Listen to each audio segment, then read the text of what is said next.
Hey, what's up to everybody out there? Welcome to another edition of the Round Table Talk. I am your host, C Money, and in this episode, this is a very, very serious topic, and this is no laughing matter. And right now, I'm appalled and disappointed, and I am very disgusted.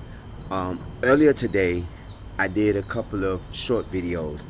I was focusing because this is Black History Month, and me and my mom, we was going on the Black History tour. If you looked at the videos earlier, Black History tour here in Miami, that now they do it twice a month, where they you hop on a transit bus and they take you to keynote historical places in Miami. We went to several places. We went to the African Heritage Cultural Arts Center. We went to the Black Police Precinct, and we've been to keynote areas: Overtown, Coconut Grove, Liberty City, Little Haiti. We've been to Attapata, Bronzeville. We've been to a lot of these places, and we learned more about the cultural history of African American history here in Miami. And I did the tour last year, but it at that time I didn't, feel free to record the whole situation. So let me get over here because I'm in people's way. Yeah. I didn't mean to be in people's way. Let me hear. Okay, when I did it last year, I did it, and it was my first time doing it, and me and my mom ended up doing it. It actually came to an understanding that it was likable. So yeah, we did a couple of videos and stuff like that. And then afterwards, me and my mom, we ended up going shopping. And as far as the shopping, thing, we ended up going to a few stores here in downtown Miami. Of course, we did go to 55 Block, where the Target and the um, Aldi's and Five Below and all the other places there. Because, and if you ever, if you want to know about that, go check out my hotspots in South Florida for 55 Block. It's a great thing about that. Just let you know everything and stuff like that. All right. So, in the process of doing that, we ended up stopping at one location prior to after we did the Black History tour. Go by the way, go check out the shorts. It's like 3 episodes, like three of them. I did one where we started at the beginning of the tour. I did one where we stopped at the African Heritage Cultural Arts Center, and I also did one at the Black Police Precinct. But at the Black Police Precinct, we didn't stay long because our time got short there. But I will probably do a walkthrough video of that. It's in Overtown, but I'll get more into the history of the overall about the tour. I'll get more into that. This was supposed to be the episode about that, but there was an incident that happened that I will have to postpone that to the next video. I actually ventured to this a chain discount store called Dollar General, and this was right after when we exited the tour. We ended up going to a Dollar General there in downtown Miami. That was me and my mom, and me and my mom. My mom likes there to be there with me when likes me to be there with her when she's shopping. We went there, because my mom is an elderly woman. She's partially disabled, and stuff like that. So while in the store, there was two Hispanic women that was there in the store. While I was there at the store, me and my mom shopping and everything. One of the Hispanic workers, they kept walking back and forth. Now, I done been to this Dollar General several times. I done been there with coworkers. I done been there by myself. And majority of the times I'm there, they done had, African American workers there, and they done had, minorities working there. They done had Caucasian, black people, light skinned people. They done had different people there. But at this particular time, they had two older Hispanic ladies there. Now, while me and my mom are walking in the store and shopping, I can hear the Hispanic lady say to the other Hispanic lady in Spanish. She was saying something in Spanish, and then she said camera. First thing that clicked in my mind is that she wanted the lady to check the cameras, because apparently, I didn't think at the time. Apparently, she think I'm stealing. So right, I get in my mind, I pulls out my phone, and I'm standing there talking to my mama about get this thing and get that. We was doing like a shopping list, and we was talking about some things to get out of here or look for some things. Now, fast forward, we get to the checkout lane. My mom pays for her stuff remotely because I had some stuff. My mom had some stuff. My mom paid for her stuff. When it was time for me to pay for my stuff, the cashier rudely told me to take everything out of my pocket. I took everything out of my, mind you, I had on a jacket and some jeans. She told me to take everything out of my pocket. I took out of my pocket. I had um, a charger, which was a wall charger with a cord that goes with it, and probably some receipts or whatever. Then she tells me open up my other pocket. So I takes out my other pocket and I had a portable charger in there. Then she tells me to take the stuff out of my jacket on both sides. Right there was customers behind me and my mother, and all together my mother was there. At that time, I'm being violated because I feel, and I looked at my mom and I said, Mom, look at this. I'm being racially profiled as a criminal. Oh my God, she thinks I'm stealing. All the way while I'm sitting here with my products on the counter. Mind you, I have what I was ordering on the counter. The lady comes over, the other Hispanic lady comes over, and she says something to her, and apparently both of them think I was stealing. Now, first of all, why would I steal in front of my mother, who raised me not to be a criminal? My mother has raised me on values. My mother is from Georgia. You think I'm that stupid to steal in front of my mother? And then, not only that, you, yeah, I know this is kind of weird because the light is shining off my glasses, but you did it. And then not only that, you had customers behind me. Now, there wasn't black customers, even though there was a black customer that was coming towards, that was coming up after I was leaving. The whole time, I'm disappointed because you labeled me as a criminal, and you racial profiled me and labeled me as a criminal. Number one, you disrespected me, you disrespected my mother, and you disrespected the black culture, meaning African American communities, because you have to realize something. Not every African American that walks through any grocery store is a criminal. I done had several instances in the past where they have labeled me as racial profiling or labeled me as a criminal. But you have to realize I don't give nobody. This face does not say hood. This face does not say, black person or criminal and stuff like that. It's just all you see is skin. And so when that came in mind, it got me to the point that I was really disappointed. Now, I took to social media because, like most people, you take to social media so your video goes viral and something action could be done, because that's what most people do. That's the same thing what happened with George Floyd, same thing with Trayvon. Well, not with Trayvon, with George Floyd and a lot of these other people. People be recorded and then they go viral to where action gets done. Now, I went viral afterwards out of there. My mom was like, don't you go back in the store. I said, I'm not going back in the store. But after that, I ended up sending an email to Dollar General's corporate office. Now, if I don't get an email by them tomorrow, even though this is a Saturday and tomorrow is Sunday, I will be contacting them tomorrow and I will be giving them details. A friend of mine was on social media and told me, yes, a woman called in Orlando at a Walgreens called him a nigger, and he ended up contacting corporate and calling them and explaining the details. If I don't get an email back from them by tomorrow or Monday, I will be calling and I will be explaining my situation. Number one, you can't assume that anybody that comes in the store are criminal. And by the way, I paid with a debit card. I didn't pay with cash.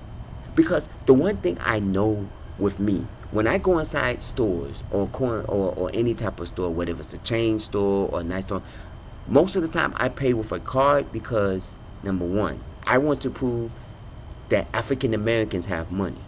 I may not be rich, or I may not be balling with Oprah Winfrey money, or I may not have, Microsoft money and Bill Gates money and all that, but I have a job and I can afford what's at Dollar General. Hell, I can probably afford what's in IKEA, but I don't shop at IKEA. Or I can afford probably what's at Bal Harbour Shops, but I don't shop at Bal Harbour Shops because I don't have Jay-Z and Beyonce money. But at the same time, you don't racial profile me as a criminal thinking because I'm black and I'm coming into your stores that I'm a criminal.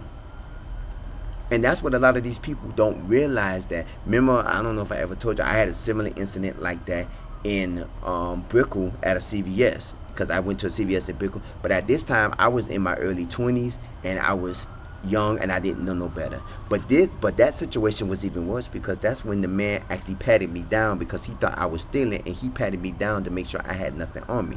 Now at that time, if I would have did what I wanted to do, I could have called the police and I could have said, I'm gonna sue CVS because you violated my privacy by touching on me, thinking, first of all, you're not supposed to touch on the suspect unless you're a cop, because you don't have the authority to touch on somebody. That is called sexual harassment, regardless if you're at the workplace or not. I can consider that as rape because you touch on me without my consent. But and then it came down to the point with this situation, she asked me to just remove everything out of my pockets. Now, number one, the one thing I saw is you disrespected me in front of my mother. My mama even told me, you didn't steal nothing out of the store. Exactly. But the fact that in front of my mother, and then when I paid with my card and got my receipt, she didn't even say thank you and have a nice day. You know why? Because she was wrong and she was disrespectful with that. Now at that same time, whenever you leave a store, there's always somebody that said thank you and have a nice day. Now, there are certain, times that you may not get that, like if you're doing self-checkout, because a lot of these stores now have self-checkout to where you may not see somebody at the door, you may not see somebody that may think of you as that may be at the front door. You may not see nobody in the self-checkout area that'll say thank you and have a nice day. But I understand that. And then I understand, the people that be at Walmart at the doors that have to check your receipt off and they look in your bag. I don't mind that, because all you're doing is you making sure that they have the items they have and stuff like that. That's fine, because I'm used to the Walmart, loss. I call it loss prevention, because that's what they call it at Ross and all of these other stores. They call it loss prevention. I don't mind that, because you do it to everybody.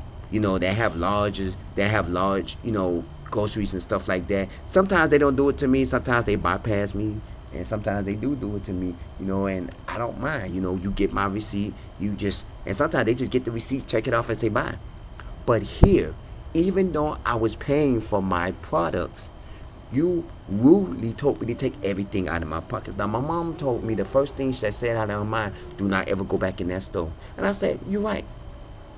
But at the same time, I'm not giving somebody the power to do that, because by you saying do not go back in that store, you're giving them all the power to say, oh, that nigga was gonna rob the store, that's why he didn't come back in, and that's why he did what he did. No.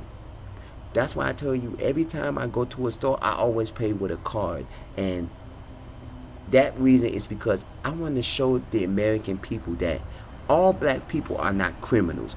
All black people are not thugs and drug dealers and crackheads and thieves and murderers. Barack Obama wasn't a drug dealer. Barack Obama wasn't a crackhead. Al Sharpton wasn't a drug dealer or a dope boy. Al Sharpton wasn't a homeless person. Al Sharpton wasn't a robber. Martin Luther King, and this is Black History Month. None of these people were thieves. They may have been in a store and probably stole a candy bar or something like that. We don't know what happened when Martin Luther King was young. We don't know what happened when Thurgood Marshall or Rosa Parks or Al Sharpton or Malcolm X or these celebrities out there. But look at them now. They are successful civil rights leaders. They are successful people. And on the way of coming back from a Black History tour, I get bombarded as a criminal because I have this color. And I was very disgusted. Now, a lot of you may say, oh, maybe you were doing it because I've been racial profiled several times in the past years. I done been to a nightclub, where I'm wearing a jersey with some jeans on and stuff like that. And then the bouncer tells me, oh, don't come back to the club till you know how to dress for the fucking club. First of all, you don't cuss at me because that's disrespectful. And at that time, I was still young. See, when you're young and you experience these things, it's hard for you to process it because you don't have people around you to give you that knowledge. But as a grown man now, because when I took to social media, you know how many, there was a lot of people out there. It was one of the posting, a friend of mine on social media said, I would have cussed out the whole store. First of all, you don't cuss out the store because that would have made them call the police, and then when the police came, you really would have been went to jail. I did it the smart way. Eddie Griffin said it best. The police and the white man wants to see you with a gun, because when they see you with the gun, gotcha, he'll be in jail soon. They don't. But when you pick up a book, and this is what Eddie Griffin said, look up one of his comedies. When you pick up a book, it shakes up the white man. It startles the white man. When you do certain things, it makes you look presentable. Just because I don't have on a white suit, just because I don't have, not a white suit, just because I don't wear a suit and tie, just because my I don't talk like, hello, I'm Louis J. the Third and stuff like that. They just give you, oh, this a nigga that's finna rob the store. You racial profiled me as a African American criminal. And now it saddens to see that racism still exists here in America. And even though we got civil rights activists, we have mayors and black commissioners and congressmen and government officials, and we done had a black president, we're still living in the 1950s, in the 1960s. Look how many people out here that are still racist. Look how many people out here that are still, treating black people like dirt. We can't even walk in a regular grocery store, regardless if it's in Liberty City, or if it's in South Beach, or if it's in Weston, or if it's in the white neighborhood. You can't walk in a white neighborhood without being racial profiled. You can't walk in a white neighborhood without having, oh, there's a black person here, let me call the police. You can't even walk in the store without a person, and this is downtown Miami. Not no South Beach, not no Miami Lakes, not no suburban white people neighborhood, downtown Miami, which is 2 feet away from where? Overtown. So you mean to tell me that just because I look a certain way, it wouldn't matter if I came in there with flip-flops, saggy pants, and dreads and goals in my mouth? You shouldn't racially profile me. There's one thing I've always learned, and there's one thing I've always said, and I've learned, and other people have said it, and I have said it too. Do you think the white man get rich off of wearing suit and ties? Do you think the white man get rich off of buying fancy clothes? The white man, and I'm just saying this hypothetically speaking, the white man will walk into a club with nothing but a t-shirt and some shorts on with some flip-flops on and be dancing. To the trained eye mind, you would think he don't have money to buy a nice outfit. But at the same time, he could be a billionaire with a multi-million-dollar company. Why? Because he was smart with his money.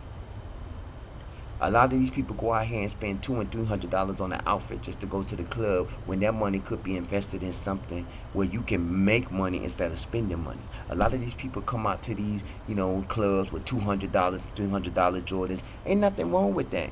If you have Jay-Z and Beyonce money, if you have Oprah Winfrey or Bill Gates money. But if you working at McDonald's or Burger King flipping a burger, and you got bills, do you think I'm gonna go out here and buy $200 and $300 pairs of sneakers just to go to the club and look pretty? No. If I get money, I'm gonna invest my money. There's things that the white man sees. Look at, if you ever seen the what's the movie? I forgot the name of the movie, and I believe it's one of the movies where it's a homeless man. I forgot the name of the movie. It'll come to me. It's a homeless man. He's on the street begging for money. They put money in his cup. When they walks out, the man takes off his homeless clothes and jump in his Mercedes or Benz or whatever you call that and rolls off. Because a lot of these people are $1 million people. A lot of these people have Fortune 500 companies and they have stacks of money, because they know how to invest and save their money. They're not finna spend all their money just to go in the club to see a stripper dance. They're not finna go in the club and spend all their money to go in the club just to listen to some music. I look at it all the time when these young people, they spend $200 outfits just to go to the club on Saturday night, and then they come in the club with these $200 outfits, but they sleeping on somebody's couch. And I'm not saying black people, I'm just saying in general. You think these white people, or you think these people out here getting rich off of spending their money on frivolous stuff? They save their money and they invest. What we as people have to do is show these people that even if we do show them, it's still not enough. I walked in there, I had on a Black History shirt, which is what I have on, and this is a shirt, if you can see it from here, where a lot of the musicians that we have lost from, Whitney Houston, Michael Jackson, even my neighbor came to me and said, that shirt looked nice, can I have that shirt? It was a Black History shirt, because I went on a Black History tour, and I was celebrating Black History. But after I got off the Black History tour bus, I was racially profiled at the store as a criminal. Now, immediately, I could have did what the white man wanted me to do. And that was to sit up there and cuss out the cashier and cuss out the management and complain, because that's what they wanted me to do. But you know what I did? I went out and I got the email information, and I contacted them via email. Now, since it's a Saturday, I may not hear from them until Monday. But rest believe, if I don't hear from them, I will be making a phone call and I will be making a complaint. Because number one, you don't violate my right as an American citizen. I have the right to go into any store and shop. It doesn't matter if it's in the hood or if it's in a suburban area. I have the right to go in there and shop. And if I don't buy nothing out of that store, I still have that right as an American to go in there and at least browse and window shop. That is what you call window shopping. But because you feel as if I'm not going to buy nothing, you racially profile me as a criminal. Because you feel as if, you think I'm going to steal something, you racially profile me as a criminal. That's what happened to me when I went to the CVS. And this was back in 2005, 2006, because at that time I was living, I knew where I was living at the time. I'm not going to name the area, but I knew where I was living at the time. And my mom told me, don't ever go back to that store. Now, yes, I have been to that CVS after that, but at that time, that man wasn't there anymore. But at the same time, I looked at it as if I shouldn't have been racial profiled then, because number one, and I told him, I came in there because my mama wanted a Rubbermaid dresser, because Rubbermaid, not a dresser, but a Rubbermaid container drawer, a 3-thing container drawer, because I have one here in where I stay at, and it's a 3-container drawer from Rubbermaid, and they had it on sale at CVS. They didn't have it there. I showed the man what it was. The man still racially profiled me as a criminal and patted me down. The same thing happened here with the lady at the Dollar General. She didn't pat me down, but she told me to take everything out of my pocket as if she thought I was stealing. And then when I took the stuff out of my pocket, she tried to looking in my pocket. Baby, it's a portable charger. And you know how much that portable charger was? More than anything that you got in the store. I got that off of Amazon. So for you to think that way, you're telling me that you are profiling me as a common criminal. Now, I want to know something from y'all. What would you think I should have did in this scenario? Do you think that I was right for doing what I was doing? Because I'm not done with this yet. Somebody said I need to file a lawsuit, which it might go to, and it might get to a lawsuit, because at that time, you're still considering me as a criminal. There should be a law in the United States, and it's not a law, and if it is, it's not a strong law, that regardless of the color of your skin, no one should be treated unfair. I know it's the Discrimination Act and all that stuff like that, because I know they have stuff like that, but it's not a strong law. Because still to this day, people walk into stores and are being racially profiled as criminals. You got people that own corporate businesses and own $1 million companies, and they still walk in these stores and, oh, that's a black person, he's going to steal, let's follow him. You got people that have $10,000-$20,000 in their bank account that's a CEO of a Fortune 500 company. You got people that are supervisors and managers at prestigious companies and businesses. You have lawyers and doctors that come into these stores just because they don't dress a certain way or look a certain way. You know, you profile them as a criminal. And not knowing that I could have been the mayor of Miami and your job could have been on the line. I could have been a police officer and I could have easily said, ma'am, I'm finna contact you and you're finna be fired. You don't know who I am and you don't know what position I hold. You just automatically saw black person, criminal. And mind you, these was two Hispanic people. And in the back of my mind, and I took this to social media and I should have never said this, I said, I hope Trump deport y'all asses. Because y'all just 2 seconds away from being deported your damn self. You see what Trump doing to all these immigrants. They're deporting them back to their own countries. When you want to sit up here and racial profile me when in a couple of days your ass might be deported. But I took to my mind and I say, that's not right. Because as an American, I shouldn't say stuff like that. Remember, you have to do the proper channels. This is what America wants you. America wants you to spaz out and say, oh, you profiled me as a criminal. I ain't gonna stop. They want you to do that because they can call the police. Oh, another black man in jail. Oh, another black woman in jail. But at the same time, that's what people want you to do because they feel like that's the answer.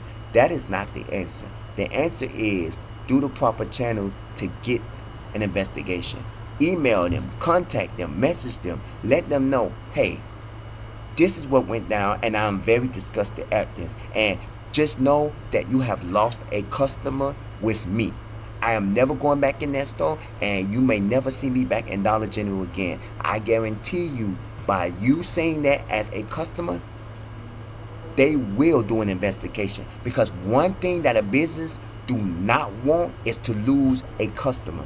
And not even that, a loyal customer. Look how many times I've been racial profiled in CVS. Yes, I kind of like CVS more than I like Walgreens because CVS is more classier. Walgreens, because you know CVS, if you, I did a story about this a while back. If you go back to my previous shows where there are no CVS's in the hood. CVS's are only in the urban areas, in the suburban areas, not the urban area, but the suburban areas. You know, they're not in the black neighborhoods. You know. You're only going to find Walgreens and mom and pop drugstores in the black areas. But if you go into the white neighborhoods, there's a CVS. There's a CVS here. There's a CVS there. There's a CVS in white neighborhoods.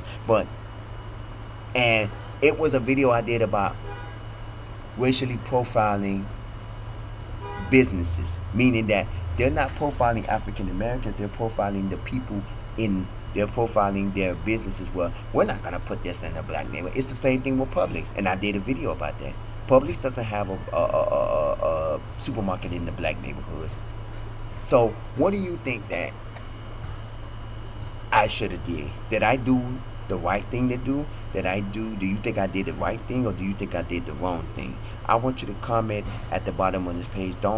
And don't forget, you can also email me roundtable00@yahoo.com. I also want to know, have this ever happened to you where you've been wrongly accused of doing something or you have been racially profiled? And not mean wrongly accused where you went to jail for killing somebody and stuff like that. And I want to know, like, you walked into the store and they accused you of stealing and stuff like that and you wasn't stealing, or like you've been racially profiled. I want to know has this ever happened to you? Because when I walked out of that, I was just so disappointed. I didn't even want to go to 55 Block. But my mama said, you still want to go? We can go. So we ended up going. I got a few more things, and I was, okay. But overall, I'm still not satisfied because I'm still going to investigate the situation. You think I'm going to let these women get the best of me? I want to know what you think, how you feel about this, and what you think about this. Do you think that it was okay, or do you think that I should have did more with it, or do you think I should do more, or what do you think I should do? Email me, comment at the bottom of this page, roundtable00@yahoo.com. On my next episode, I will do an update on my Black History tour and what I did with the Black History tour, because that was supposed to be this episode, but at the same time, I had to. Hello. At the same time, I just had to put this in because this is something that happened to me and that was very disgusting, and I just had to make sure that this get the word out because this is it's disgusting. This is really disgusting. But I am your host, C Money. I thank you for watching this. As always, stay safe, stay blessed, stay hydrated, and please stay alert and be aware because this isn't the this is the Roundtable Talk. I am C Money. I will see you in the next episode. Take care.